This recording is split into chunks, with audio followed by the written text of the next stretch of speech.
O controle biológico de pragas consiste na utilização de meios naturais para diminuir a população de organismos considerados pragas. As espécies utilizadas no controle biológico podem ser inimigos naturais ou inimigos introduzidos, sendo que em ambos os casos é necessária uma gestão ativa do ser humano para que não haja danos às plantações e espécies nativas. Sendo assim, é necessária a criação de parasitóides, que são usados de diversas formas para fazer esse controle.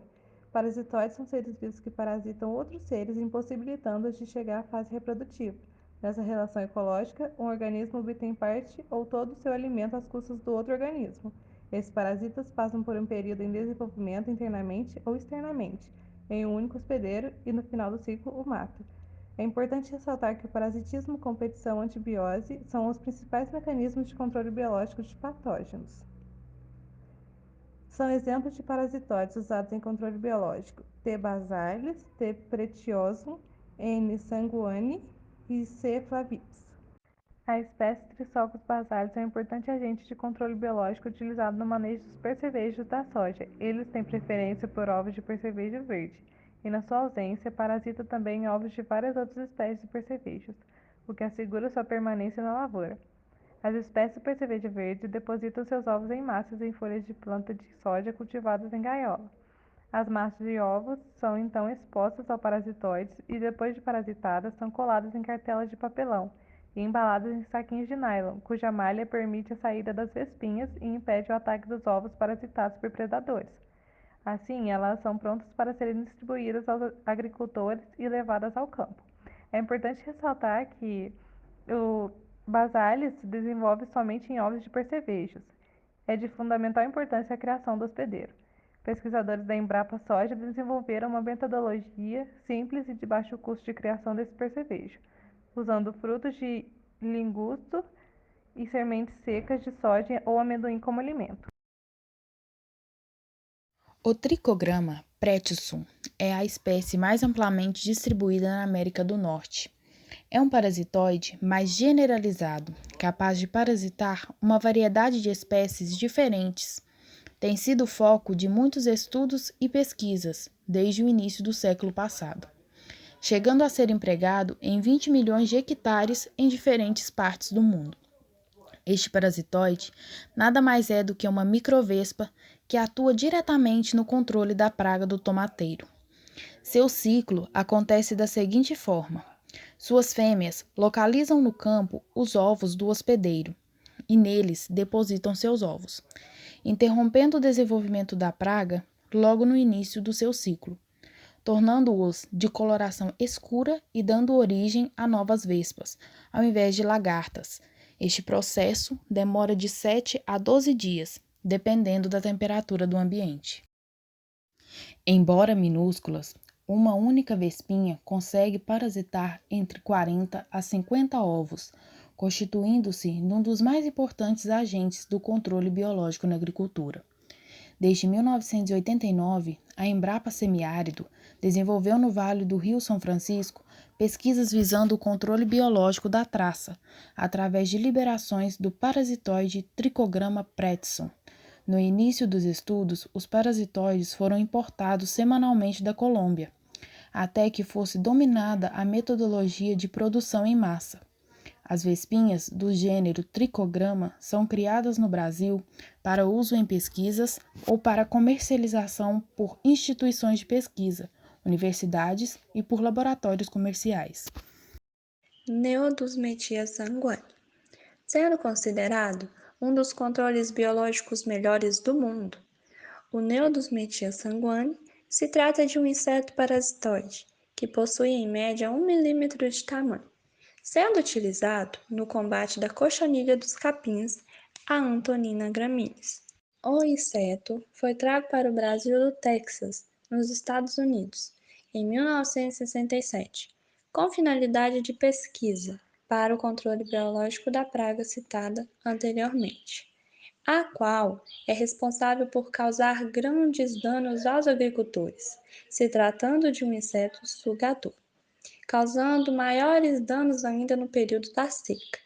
A praga suga os colmos das gramíneas, podendo secá-la totalmente, responsável por atacar diversos tipos, como o capim-pangola, angola, capim de burro, capim gafanhoto, braquiária, dentre outros.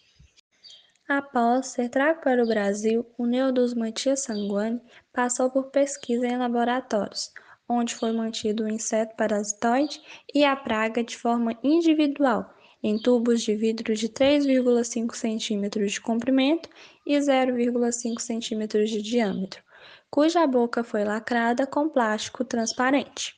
As 75 cochonilhas obtidas foram mantidas em média de 28 graus Celsius e umidade referente a 65%. Após 35 dias, observou a presença de parasitóides, constatando 35% das cochonilhas parasitadas pelo Neodosmantia sanguine, obtendo bons resultados. Por ser um inseto parasitoide que tem como hospedeiro exclusivo a cochonilha dos capins, não causando o sumiço de espécies nativas, sugando todo o seu alimento do seu hospedeiro até causar a morte, reduzindo então a quantidade de praga e aumentando os insetos parasitoides. Constatado sua eficácia, os parasitoides passaram a ser distribuídos para os agricultores, atividade que é exercida até nos dias atuais pelo Instituto Biológico em Campinas, São Paulo, onde deu início, e dentre outros. A forma de distribuição para os produtores desse parasitoide é baseada na entrega de capins, nos quais contém a cochonilha sendo parasitada pelo Neodosmantia sanguine, e recomenda-se sua criação da seguinte forma: após ser entregue, é necessário que seja feita uma observação pelo produtor das áreas na qual contém a praga, sendo possível pelos sinais deixados, que se assemelham aos causados por grandes geadas, como marcas de queimaduras deixadas nas folhas. Logo após essa análise, é feita a distribuição por capim com os parasitoides, apenas nesse ambiente destacado e marcando em sua volta com estacas, por exemplo. Após 90 dias, recomenda-se que cortem as gramíneas em volta da marcação feita, com em média 1 metro quadrado rente ao solo, pegando esse capim e transferindo para outros locais, no qual encontre-se a praga, sendo necessário sempre a atenção do produtor, e de forma gradativa o parasitoide passará a atuar por todo o pasto, mantendo a população de cochonilhas abaixo do nível de dano econômico, praticamente sem custo para o produtor. Você conhece a Cotesia flavips? Cotesia flavips é uma vespinha parasitoide usada no Brasil como controle biológico. Essas vespinhas têm cerca de 3 a 4 milímetros de comprimento e vivem pouco, aproximadamente 34 horas a 25 graus Celsius. São endoparasitas, ou seja, são parasitas que depositam ovos em seus hospedeiros. Essas vespas são usadas de forma única ou dividida, ou seja, utilizados e liberados de tempos em tempos no ambiente, de acordo com a temperatura. É recomendado que a liberação dessas vespas seja na parte da manhã ou ao entardecer, onde o sol sofre variação de temperatura baixa. E como funciona a fase de execução dessas vespinhas? Se inicia com a vespinha picando e depositando seus ovinhos no interior da lagarta.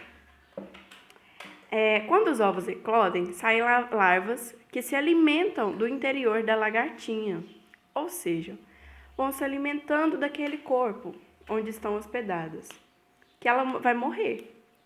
Depois, as larvas migram para fora do corpo e inicia sua fase de pupa, de onde saem adultos, e reinicia então todo o processo de execução.